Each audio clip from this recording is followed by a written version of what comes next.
to A Joy to Be Me, a podcast sharing the magic of minerals, microbes, and a return back to nature's ways. Tune in to learn how to nourish yourself emotionally, mentally, physically, and spiritually. It's time to reconnect with and deepen the fundamentals of human health so we can return to our wild state. I'm your host, Lydia Joy. Let's celebrate this wild ride we call the human experience.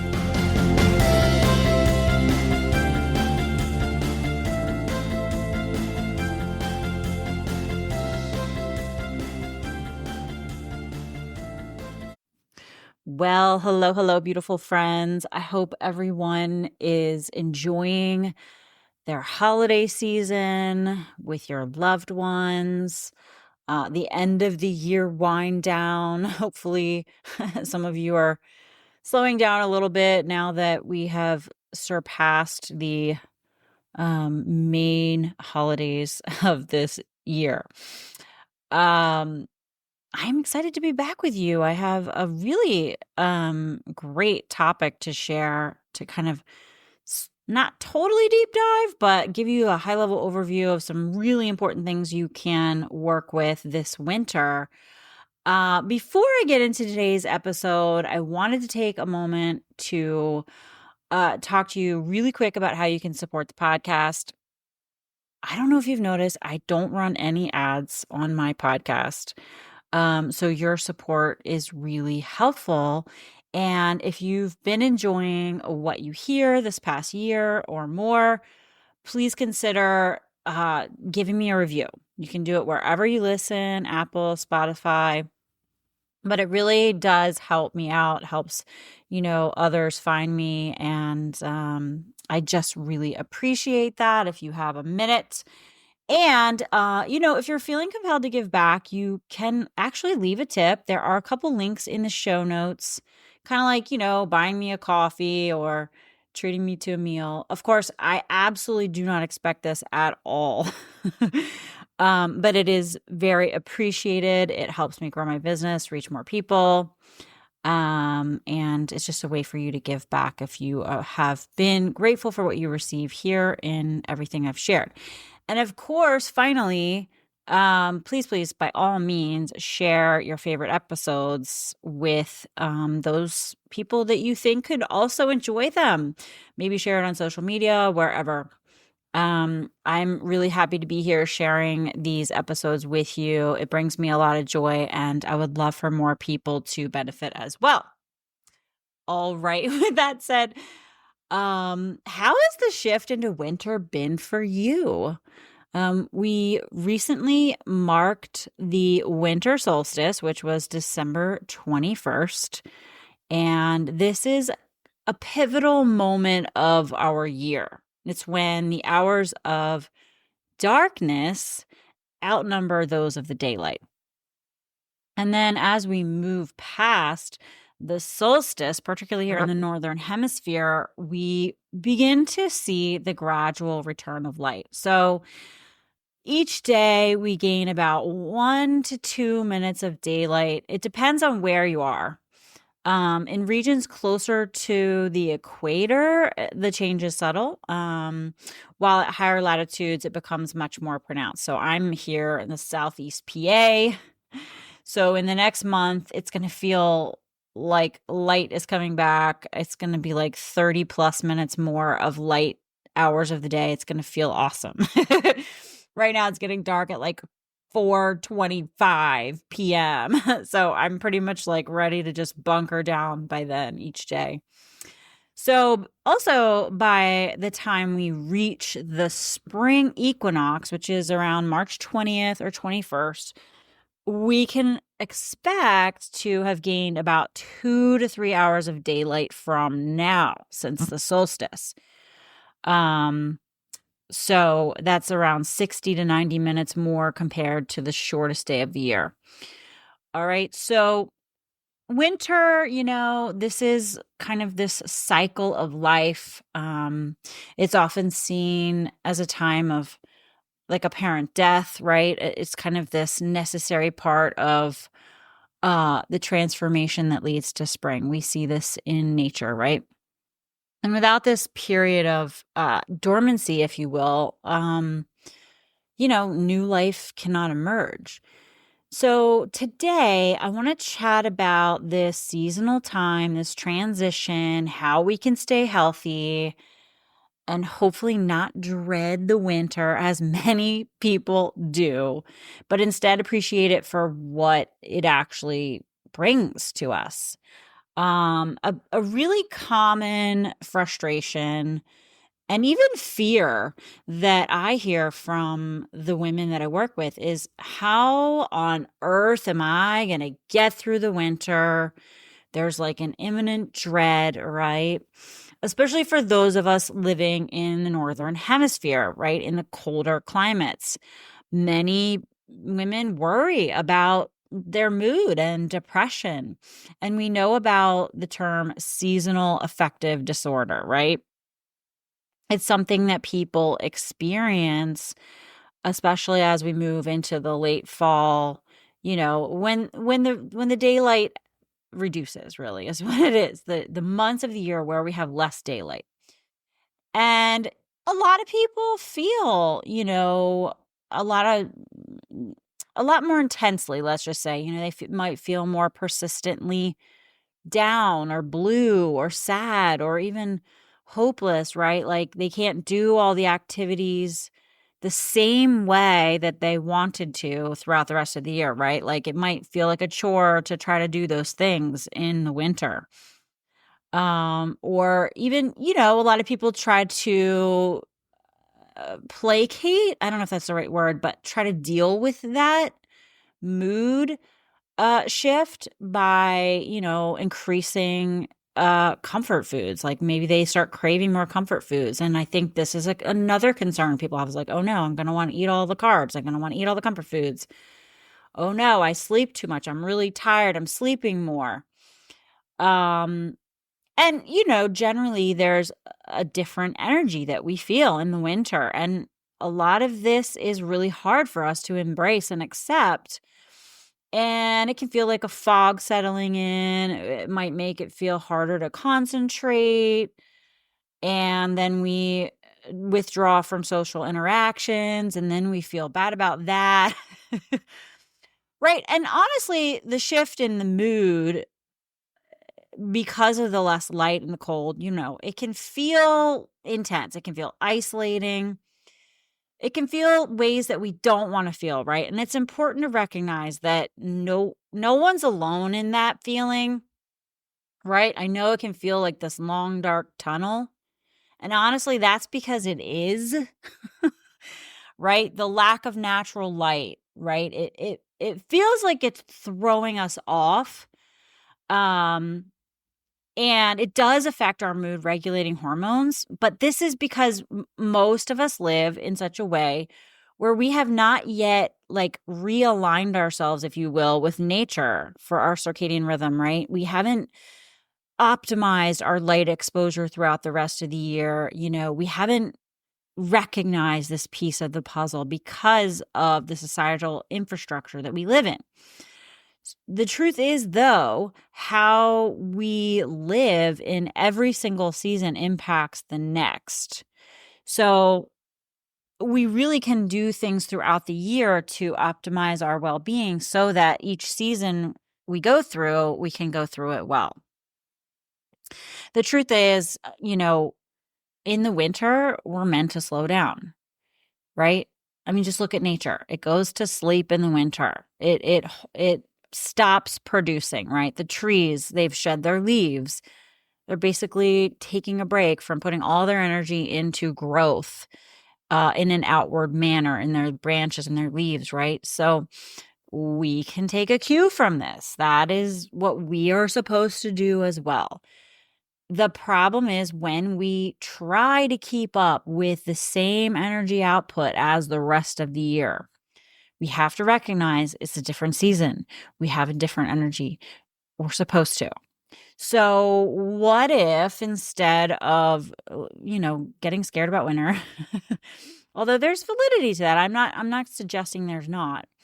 But if we saw winter as a time to conserve our energy, especially for those of us in the Northern Hemisphere, and actually just like embrace the dark and the cold and, recognize we're supposed to feel different this time of year than in the warmer, sunnier months of the year. So instead of like being in this avoidant relationship with the winter and the dark and the cold, we can learn to embrace it.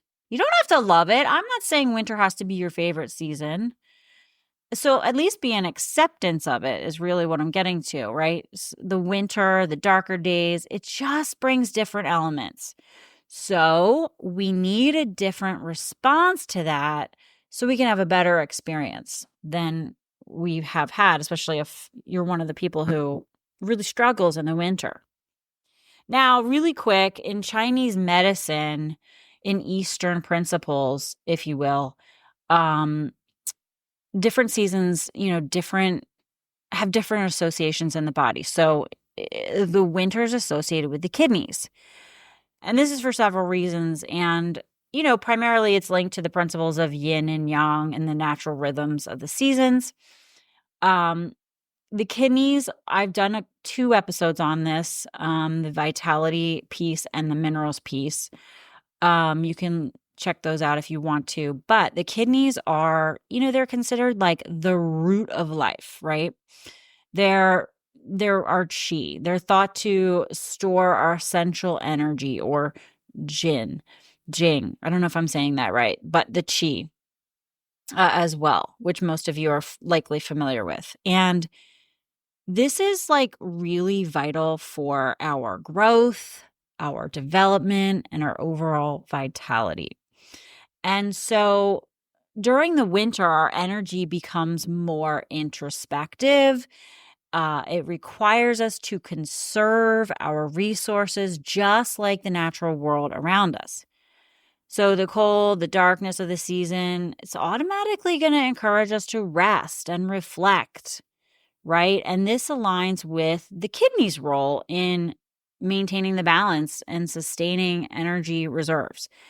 And also, by the way, the kidneys are also responsible for regulating water metabolism and supporting our body's adaptation to cold. So it makes them especially important during winter months. Also, in the winter, we want to focus on nourishing our bodies. This aligns with the kidneys' association with the element of water, symbolizing nourishment and replenishment. So we want to support this, the kidney health in particular, through warming, nourishing foods, restorative practices, right? We actually can enhance our overall well-being during this time of year. We just have to tweak how we do it, right? And when we understand this connection, it can also help us embrace the season more fully and support our health in a holistic way. So in my last episode on rethinking thyroid health, I covered how we can be much more thorough and effective in our approach to our health, to recover our health, to deal with chronic health issues with my 7 pillars, the 7 pillars of health. So I'm going to do that again here today so we can learn how to work with each season, optimize our approaches, and focus on these pillars. All right, so a quick reminder of the pillars. What are they? The 7 pillars. 1, sun and light. Basically runs the show, our circadian rhythm. Changes all year long, right? 2 is water, biggie. 3 is air and breath. 4 is food and nourishment. 5 is movement. 6 is community and connection and relationships. And 7 is our self. It's our purpose. It's being our authentic self. It's embodying who we are. And they're all fundamental to our well-being. And each pillar interacts with the elements of the minerals and microbes that I'm always talking about, as well as the mushrooms, the mycelium, which are all also in the earth, the soil, right? So this all plays a role in the cyclical nature of what it takes to heal, right? We have our own human ecosystem that mirrors nature's ecosystem. So I'm trying to help us kind of cohese all of this in my own way through these pillars. So let's talk about it. We're first going to talk about embracing light in the winter, right? First things first, we know that in the winter, Um, we have a completely different relationship to the sun and the darkness. And guys, nature did not make mistakes. The reduction in light during the winter is by design, and we do need to embrace it. Instead of feeling like ill equipped for the season, we actually need to recognize that our bodies are adapted to these changes. So many of us get worried about our vitamin D in the winter. We've heard this ad nauseum. I'm not going to go there. But what we truly need is to embrace the darkness. And our body is smart. We shift to more melatonin production. And this is the hormone that helps us heal by reducing cellular inflammation. I'll probably have to talk about this at some point in a deeper way, but it's interesting to note how we can receive the sun to skin conversion in the warmer months of the year when there's way more light and automatically produce it in our bodies, but then part of the year we don't. And instead of worrying too much about how we're not making the D, we actually can't. We actually shift to something different, and that helps us in a different way. So, you know, the problem here though with this is that a lot of people are not properly producing cellular melatonin because modern lifestyles have disrupted these natural rhythms, these natural hormonal processes because of all the excess unnatural light, right? We've got all the blue light exposure from screens. This interferes with our metabolism. It increases inflammation at the cellular level. This disruption is what reduces our production of melatonin at the cell level, which is crucial for our health, especially in winter when our reliance on it increases. Okay. So we can support our well-being during the darker months around light. We want to create a conducive light environment. The biggest thing that we can do is honor the dark, right? So as best we can. So as soon as the sun goes down at night, shift over, right? You use lights that are more natural. Focus on red lights. It could be candles, fire, red light bulbs. You can buy you can even buy like cute little sparkly red light strings and stuff. There's a lot of cool stuff out there. Okay, so that's one thing is you want to shift the light, turn out all the bright light, try to block out all the, if you live near like a lot of outside light as well. Reduce your blue light exposure. You can limit your screen time in the evening, or you can use blue light blocking glasses. I like a lot of people don't really love the red light, the red blue blocker glasses. So like the red ones are the ones for nighttime. Not everybody's ready for that shift. So Midwest Red Light is where I get my glasses, and he has orange ones for people who aren't quite ready for the red. Especially if you're still like looking at screens or watching TV or watching movies a lot and you're not ready to stop doing that or decrease that for some reason, which is totally fine. You might, or maybe you have to work at night. Maybe you have to work on a computer. Maybe you're a college student, and you're doing homework, whatever it is. Just keep that in mind. So there's definitely ways to do this that are conducive to where you're at in your life. Okay. But you do want to be reducing harm, reducing exposure to those lights, and having more dark time, right?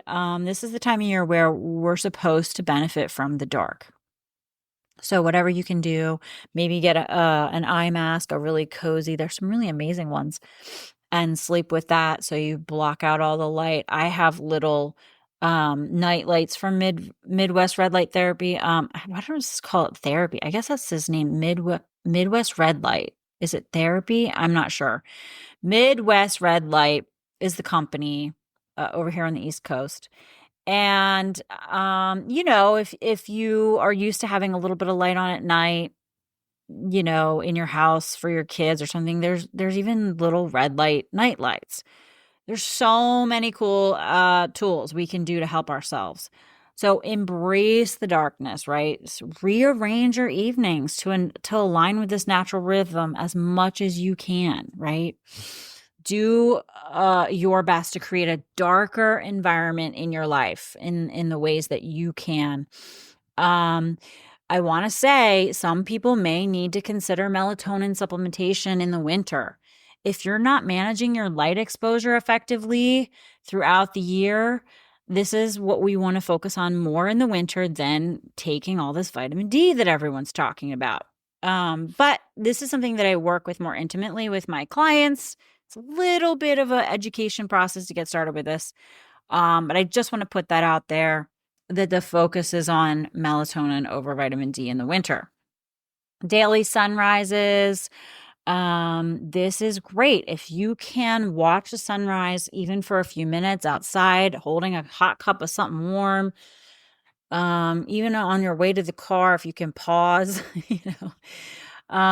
getting the sunrise, the light into your eyes is a way to help your circadian rhythm. It helps reset your hormonal rhythm. If it's cloudy or dark all the time and you're not getting sunlight during the day in the winter, for your mood, you can use light therapy in a lamp. So you can get, these awesome lamps, sunlight lamps, even a red light. Both of those can help lift your mood and combat winter fatigue. They have different, purposes and different things that help you, but ultimately both can help mood wise and energy wise. So just a couple of tips there. Just make some tweaks. Do something better this year than you did last year, because this is going to help you, but to, get through the winter without as much challenge or with less challenge. The next piece would be water and hydration. And winter is a season that the water element is most dominant. We talked about the kidneys. Staying hydrated in the winter is a little different than other months, right? It's because we're inside more, especially if in the colder climates. We have indoor heating, we have drier air, potentially. So keep that in mind, right? You want to stay on top of your fluid intake, but that might look a little different this time of year than other times, right? Where we can enjoy more herbal teas or infusions. We definitely want to enjoy remineralized water or structured water, as well as our bone broths. This is a wonderful time of the year to consume more of those. All of these help with warmth as well, to warm the body up and stay hydrated. Same thing with hydrating foods, soups, stews, steamed vegetables, right? Just please avoid demineralized water with chemicals. And if you don't yet have a shower filter, or, maybe you don't have a whole house filter, and so you don't have a shower filter, please get one because you want to get the chlorine out, at the very least, because that's very drying and it will detract from your overall ability to stay hydrated. And, in the winter, a lot of people, because they're tired or because of the holidays, or, maybe drinking more caffeine all of a sudden, they drink more coffee because they're traveling or whatever. It just always seems like an uptick time in caffeine consumption and alcohol consumption, and both of those are more dehydrating to you. If you have like really, really clear urine or a reduced urine output, you're likely dehydrated. I tell this to people, you can do whatever you want, but people feel like, oh, I can't remember to drink. And I don't know. I guess there was a time in my life where that was true for me. So I put little alarms on my phone. I don't do this anymore, but I suggest that you do if you're not remembering to drink. And most people can drink somewhere around 3 quarts. This is just very general, depends on your body size. by 10, 2, and 6, have at least, half to a quart of fluid each time slot, right? You could put an alarm on. It's your alarm. If it goes off and you're like, oh, I haven't drank anything, then it's going to help you get back on track, right? This can include your teas, your broth, all the things I just listed. Just a little tip there, take it or leave it. I just can't believe how many people tell me they literally forget to drink. And then it's like nighttime and they're like, oh my God, I haven't had any water. All right. So if that's you, to maybe practice the alarm thing. Another thing, if you live in a house with dry air, forced air, you might want to get some type of humidifier to add moisture to your air to counteract all the dryness from the heating systems. You could do this many ways. You could get a little humidifier in a room and sleep with it at night. You could get a diffuser. My diffuser runs all day long, which I put a little essential oil in, so that's nice too. If you live in a house with old radiators, you can put bowls of water on. I mean, there's so many things you can do. If you're taking showers, if you're doing super hot showers in the winter, especially if you still don't have a chlorine filter, this can dry you out as well. So maybe tone down the heat on your showers to prevent your skin dehydrating. Another thing that can dehydrate us that people forget is all the EMF exposure, all the electropollution, right? So just, keep that in mind, especially if you're inside more, right? You're inside more and you got all these EMFs, like shut them off, take breaks, go on airplane mode, shut off your router at night, do some things to cut it down. I have an epic episode with my friend Brian Hoyer, an EMF expert. He shields people's homes for a living. We did a video together. It'll be in the show notes, or on the blog, I should say. It's really good. It's so good. It's a great time of year to take stock of this. Yeah. So just, by being proactive and being mindful of these things, you really can maintain your hydration, through the winter. Now, air, breath. I mean, we talked about air a little bit. We talked about the dry air, but fresh air is still important, even if it's chilly. We were also designed to need to shift with the temperatures. Like our bodies were designed to change with the changing temperatures. So even if it's chilly, get nature immersed, get a brisk walk outside, breathe. It's definitely can help you clear your mind. Getting into deep nature immersion is even better. Right. So I'm going to talk a little bit about breath as I get into the movement section, which, obviously we need to move always, always, always. But in the winter, it's more about recharging our batteries, so to speak, and not running them down. So this is a season of a little bit less activity. We're going to feel less desire to move as well. But it's still imperative to move like you want to move every joint in your body, right? Move all your joints. So figure out movement strategies for you that you can do that. I like to think of kidney flow movements in the winter. Your kidneys are large. They're in the back of your body.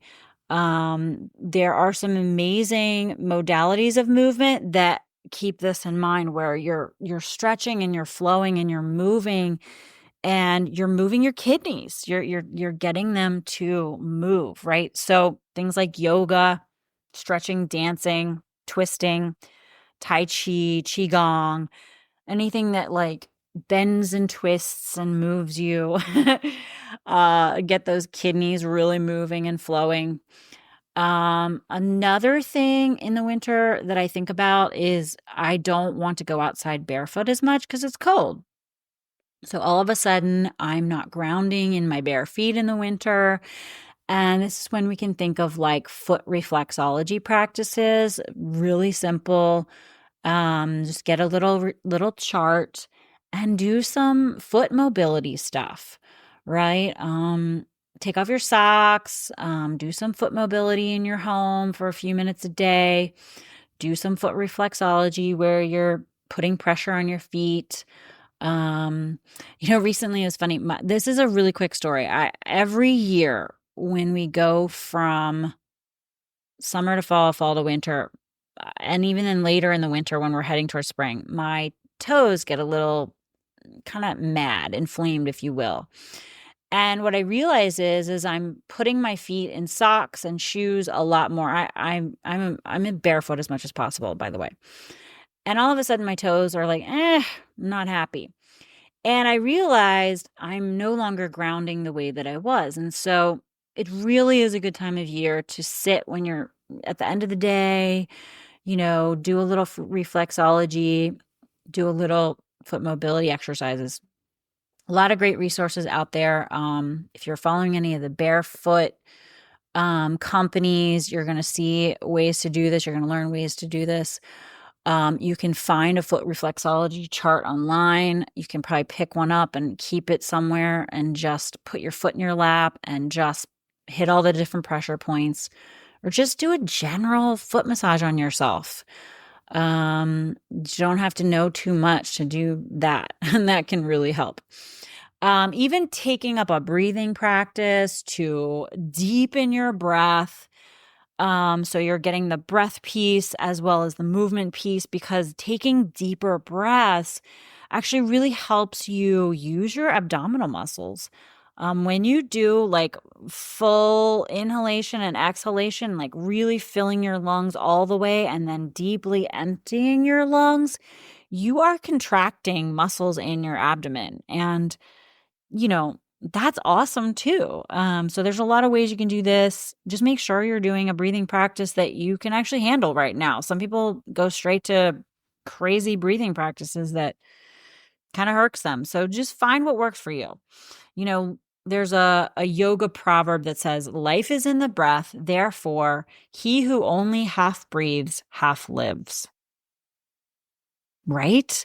I'm just like, I keep practicing my breath because I know most of us have not learned how to take deep breaths our whole lives. And just really the more you can get your energy circulating, opening up your joints, releasing any resistance in your body from being a little more sedentary, right? This is going to help your body clear things out. We hold things in our tissues, we hold things in our bodies, we have to release them. So just, whatever you can do to get mobile in the winter in these ways will be great. Now I want to talk about food and nourishment. What foods, make sense to eat in the winter. This one I'll spend a little more time on because it's my forte. And honestly, it's one of the things most clients are overwhelmed and confused about. Quick confession, you guys, I used to love Martha Stewart magazine. I don't know if it's an East Coast thing or the triple Virgo in me, but what I really loved was the seasonal aspect and how she incorporated the foods of each season into her recipes every month. I also loved the book Staying Healthy with the Seasons. This is by Elson Haas. He also has a really huge Staying Healthy Nutrition Bible, if you will.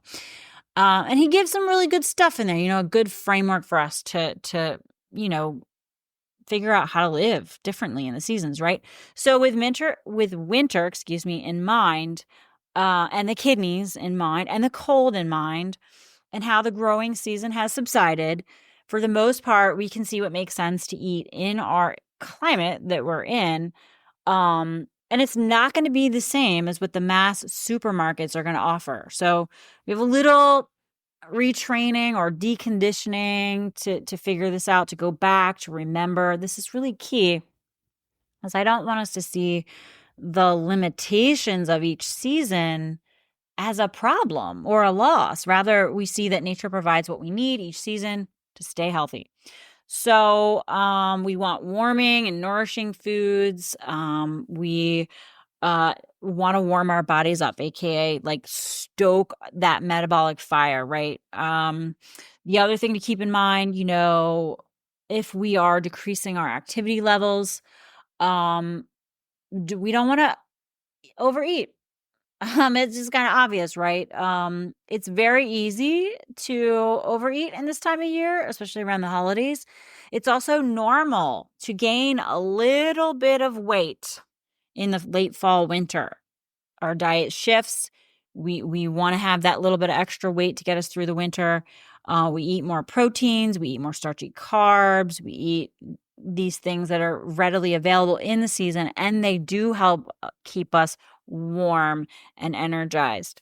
But that overindulgence piece is so easy, and we can do it so quickly before we even know it. We're all bundled up in a lot more clothes. We're not as aware of the little bit of pounds that are creeping on, right? So we want to keep that in mind because it's a lot harder, like, the longer we keep that pattern up. It's kind of like how the weight creeps up over the years. This is the time of the year. Now the other thing is as the seasons change, so does our, like, microbial population in our guts and our digestion, right? So the late fall, the hearty flavors of winter, we're surrounded by, like, this bounty of more dense foods, right? More robustly dense, caloric dense foods, right? So we've got our roots, our root vegetables, our winter squashes, the denser greens, the grains, the nuts, the seeds, the fats, the animal proteins, right? So these are denser foods. They require stronger digestion compared to the lighter fare of, spring and summer. So, nature supports us with this. It kind of like boosts our digestive strength as the cold starts to settle in. Our bodies are going to work harder to retain heat. And this, like, internal warmth just enhances our digestive fire and helps us to break down those richer, denser foods with greater ease. So, with that said, that doesn't mean everyone automatically has awesome digestion to begin with. So we have to keep that in mind as well. So, some people have really poor digestion year round, regardless of the seasons. However, you should notice a little bit more aptitude to break down these things seasonally. Now, the other thing is,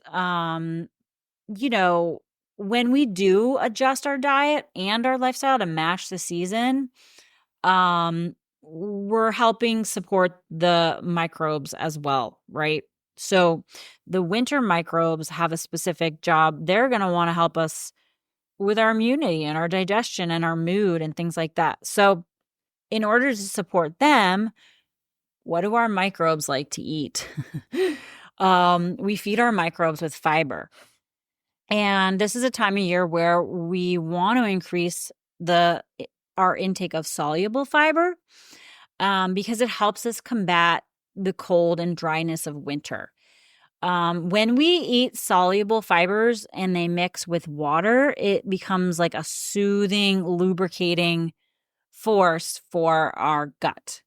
This is another way that nature helps us insulate. It helps us support our digestive system from the chill. It provides warmth and relief to our intestinal walls. So when the temperature drops, the way we eat can shift, right? So we want, a warm bowl of oats, hearty pot of, lentils or stews or whatever, right? So we want to think about incorporating more of those foods into our meals this time of year. So we want our grains, our oats, our barley, our nuts, our seeds, our beans, our lentils, grain, all of that good stuff. Now, fresh fruits are more scarce in the winter. They're really pretty much not available. You can still find apples in our region if they're stored properly. Dried fruits are awesome. I try to do that. I try to dry or freeze from the previous seasons. It's just a nice little addition in the winter. I really love figs in particular, dried figs, just because they're high in minerals and fiber. You can easily make like a fig spread out of them as well. And so in the Northeast, I live in the Northeast, the winter months, December to February, we've got hardy vegetables. We've got root veggies, carrots, beets, turnips, parsnips, all kinds of hardy ones. Um, I'm still getting some radishes even from my farm. And then, the cabbage family, right? So cabbage, kale, Brussels, collards, awesome for soups and stews. If your digestion can handle some colder, raw. I love shredded cabbage slaws, if you will. Then we've got our allium family. We've got our onions, our garlic, our leeks, our shallots. These are awesome to feed your microbes and support your immunity. Winter squashes. We've got all kinds of those as well. My farm had some really fun ones this year.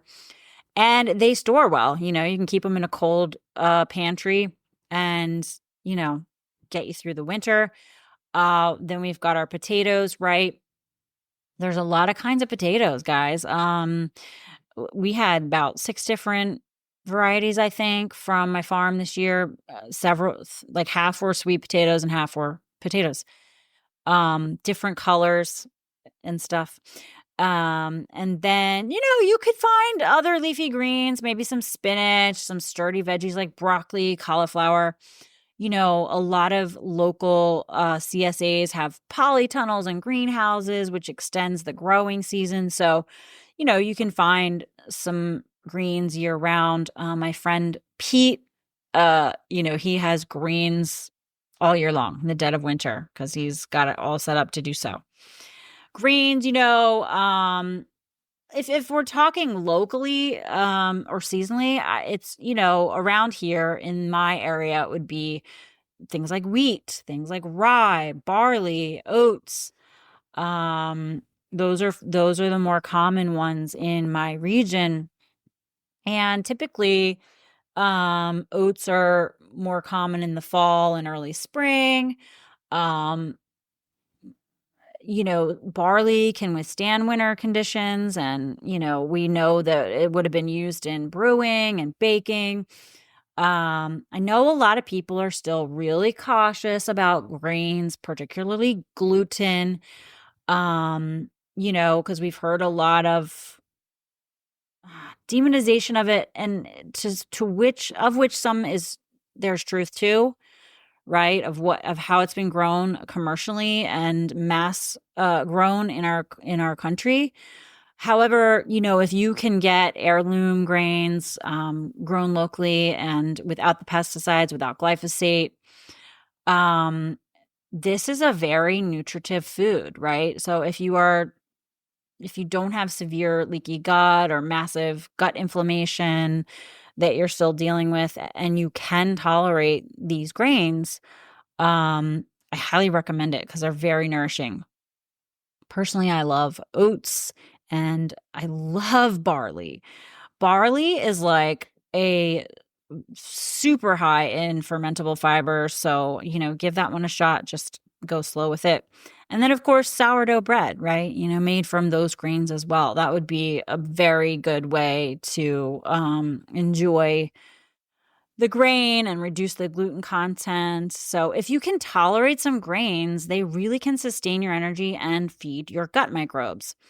If grains are just off the table for you right now, consider non-gluten options, right? You've got brown rice, all kinds of rice, purple rice, red rice. There's some amazing rice out there. Millet, quinoa, amaranth, there's a lot of options to work with. Then we've got legumes and peas. When it comes to legumes, I'm all in. I love them. Again, I live in Pennsylvania. Now, where I currently live, actually, the climate mirrors that of my personal ancestral roots. So it's pretty cool. Traditionally, pre-industrial varieties of legumes would have really been favoring in the pea family, actually. So like field peas, cow peas, and then beans, broad beans, fava beans, navy beans, kidney beans, those were more commonly grown. And they're really great for soups and stews or making pulses or dips, which you can use with your sourdough bread or your root vegetables. And like I said, they're great for gut health, excellent fiber for your microbes. So if you still find them hard to digest, just start small. Think of it as a microdose, space out your consumption and give your gut a little time to adjust, right? Um, it just takes practice to allow yourself to tolerate them and increase your intake and tolerate more. Give your gut that time to adapt. So, the other way that nature provides essential insulation is through high protein and high fat foods. So we've got our nuts, our seeds, our fats, our dairy, our animal proteins. Nuts and seeds would, again, from my personal location and primary ancestry in the north, people have historically turned to nuts and seeds during the winter when the fresh produce dwindles. So they're very easy to store, especially if they stay in their shell. Chestnuts was a beloved staple, and they would be roasted to create like a hearty source of carbohydrates and fiber and help maintain energy levels in the chill. Thus, the whole chestnuts roasting on an open fire, right? We've got walnuts, hazelnuts. They're rich in healthy fats that support our metabolic processes. They give us an energy boost when daylight is scarce. Their omega-3 fatty acids help our heart. They help our brain, right? Where I live, the native black walnut tree is another awesome option, but you can also just, go with regular walnuts. But the black walnut is wonderful. It's just like really, really super nutrient dense. It's a great prebiotic. Then we've got seeds, right? We've got our sunflower seeds, which we could have saved from summer, and pumpkin seeds, which we could save from fall, or even if we have pumpkins in our pantry, take the seeds out and just, soak them in a little brine for a little while and then dehydrate and toast them up. This is so great to have those around. They're just like little powerhouse snacks that, help regulate our metabolism. And I love to have stuff like that on the trail when I go out hiking, if I need something like that, or throw them on a winter salad. So nuts and seeds, fats, a higher fat diet during winter can help us with, insulation. They can lubricate the lining of our intestines, lungs, and sinuses. In the winter, dairy fats, if you tolerate them, such as cheese or like fermented options would be the primary ways to consume it. In the winter, I switch my primary cooking fat to pastured lard or maybe some tallow, beef tallow. But I render the pork fat I buy from my local farmer. And I use that because it's high in fat-soluble vitamins and a good source of vitamin D because he raises his pigs and they get plenty of sun. I still do use some butter, some olive oil. I don't even always cook with fat, right? Because, we think we need a lot when we say we need fat. So we just have to be careful. We have to not overdo it. You can cook with steam or broth. You don't always have to cook with fat, animal fat. Not everyone digests fats equally well. So we have to listen to our own bodies, and just make sure you're getting those good fats. Protein, right? So, oh my goodness. In my region, it would have just been whatever was available, right? So pork was something, a lot of households raised pigs, and they used the hardier meat to keep them warm during the winter, keep their energy up, give them some healthy fats, things like that. Beef, you know, we would have found ways traditionally to salt or dry or preserve it for the colder months. We need it for a lot of things. But, I think I find myself personally eating more beef in the fall and winter than I do the rest of the year. The rest of the year, I might only eat it like once a week. And honestly, it just feels natural. My digestive power feels stronger. I crave it more.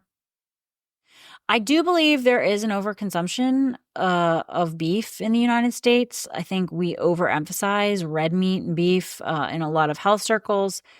And I just want to say, since this is the time of the year when our kidneys need extra care, we want to think about like how much dense meat we're consuming.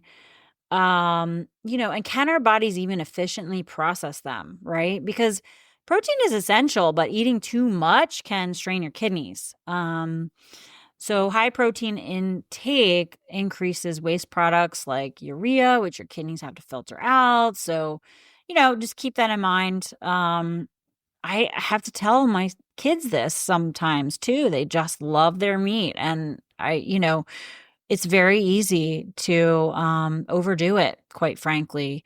So just keep that in mind. Balance is key. Enjoy them, right? But, I think a lot more people could stand to eat more fibers, quite frankly. We Americans seem to favor big old piles of meat. Just look everywhere you go. We have a little retraining on this one for sure.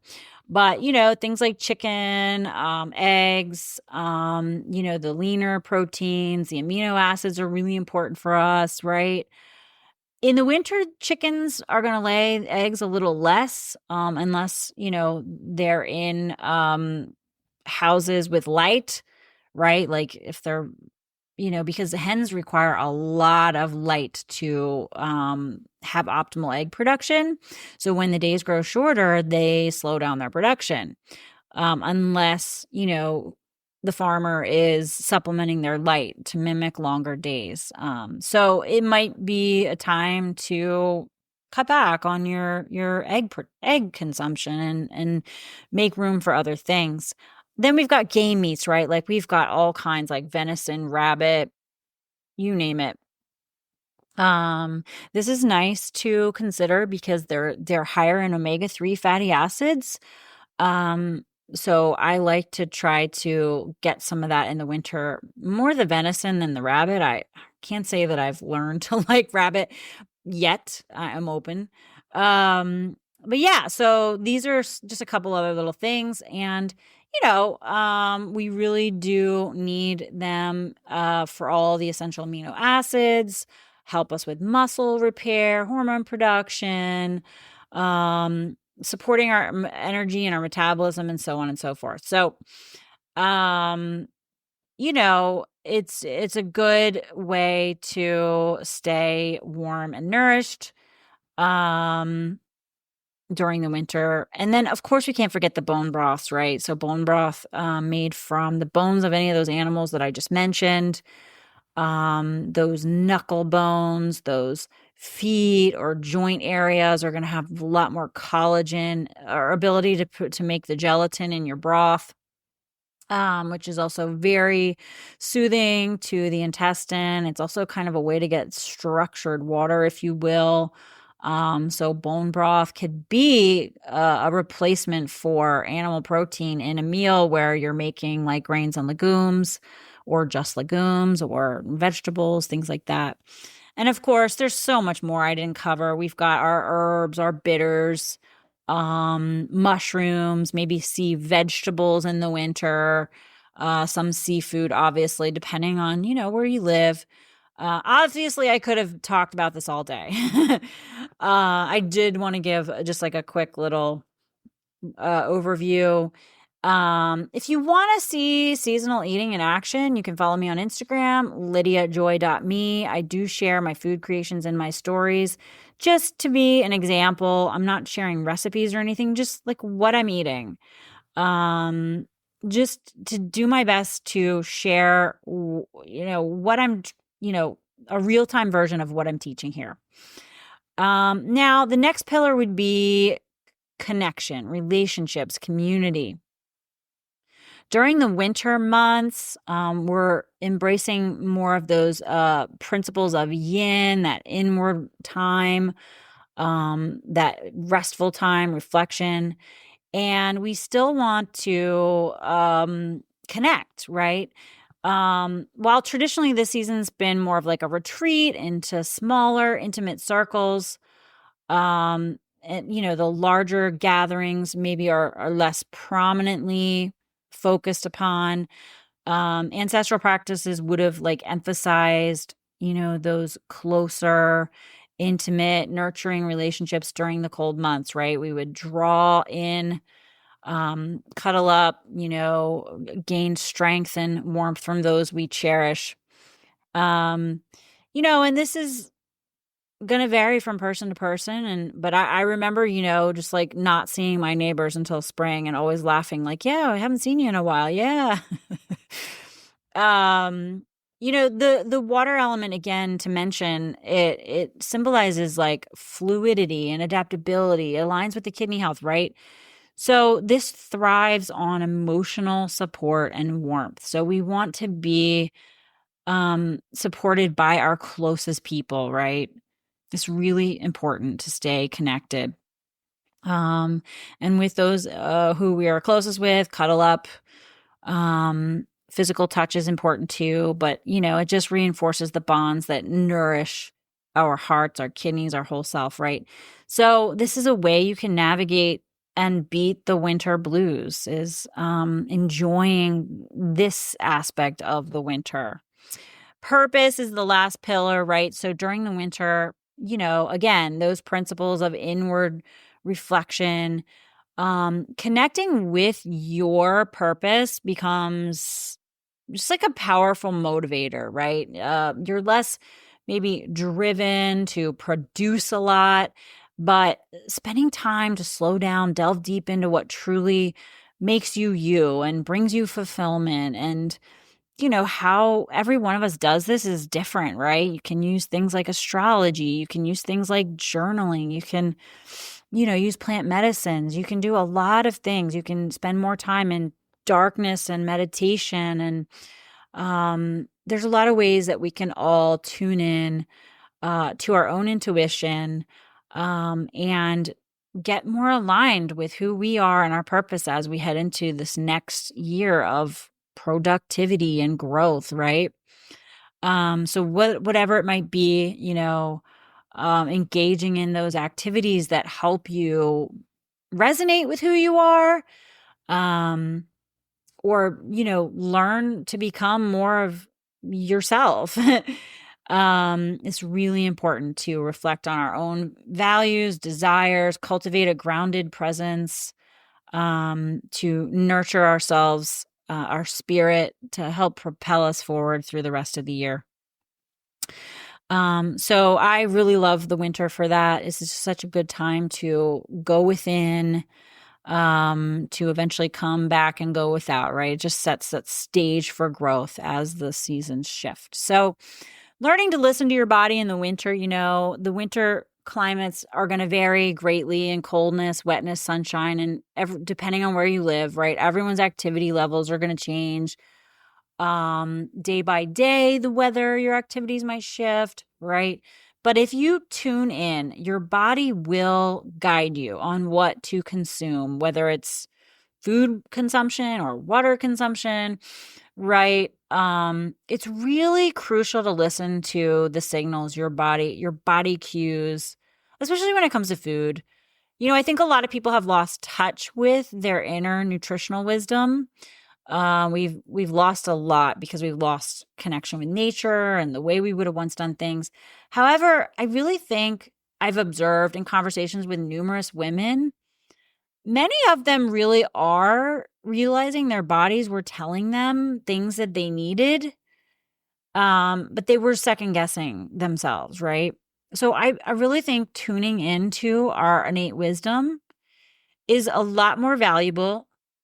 Well, it's way more valuable. It's the most valuable when we learn how to do it better than following the latest nutrition trends or diet guru books that are about to come out in 2025. I promise you, there will be new trends and gurus and things.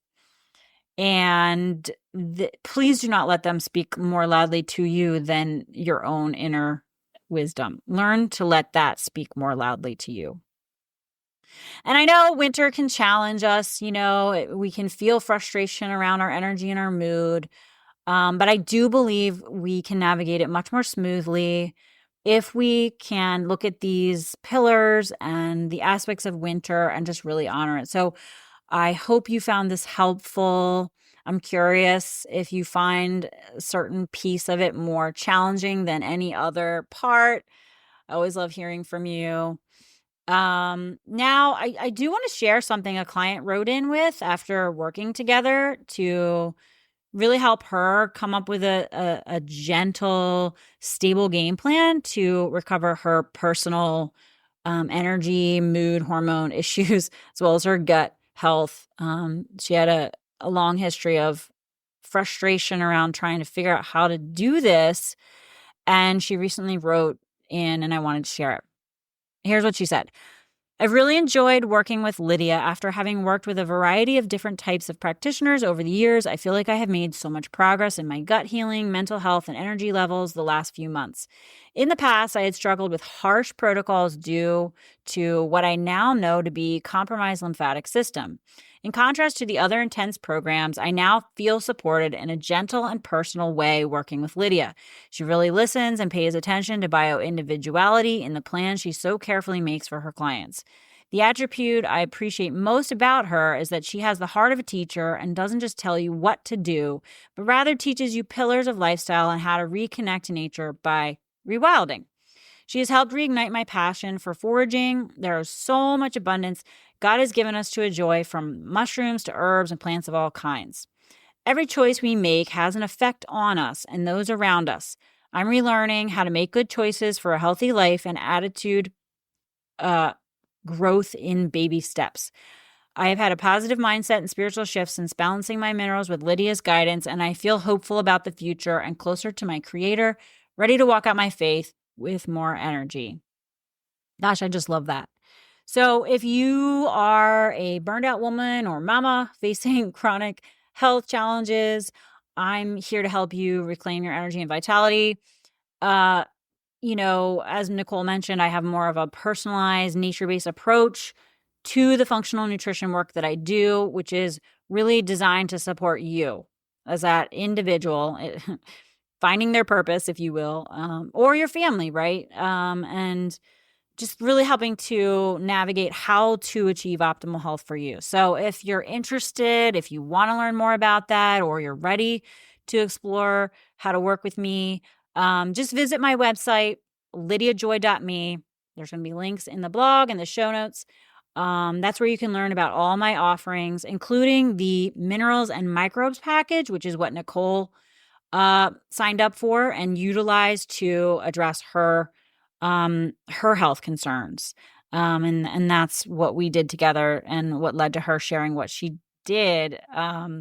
So I'm here to, support anyone who's ready for that, to gain clarity, find answers, create a targeted plan tailored to your unique needs. So it's totally my joy to embark on this journey with anyone who's ready. So definitely check that out. And guys, until next time, stay wild and well.